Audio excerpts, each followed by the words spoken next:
چې لکه د عیسی علیه السلام کتلی وي. حالانکه د عیسی علیه السلام متعلق راځي د هغه ټول ملکیت درې شیانو. یو هغه سره د سر د سمولو دپاره کنګیره ګومنځه وه، او بل ورسره د اوبو د څښلو دپاره پیاله وه، او بل د سر د ایښودو دپاره ورسره بالښت و. دا د عیسی علیه السلام کل دنیا وخه. او یو ځل په لاره تېرېدو ویې کتل یو ملګري ویښتان لوندونو په لاسونو باندې ویښتان سمول.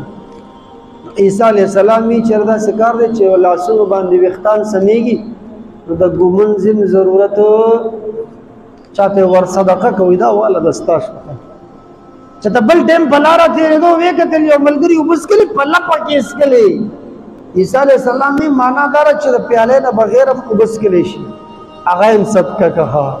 چې ته بل ټایم یې کتلې لیدلې دي یو ملګری اوده دی او سر ته لاس یې ښولی دی، هغه بالښت هم د الله په نامه صدقه کړو. نو ځکه محبوب علیه السلام فرمایي د عیسی علیه السلام مثل زما په امتیانو کې هغه څوک دی ابوذر غفاری رضی الله تعالی عنه.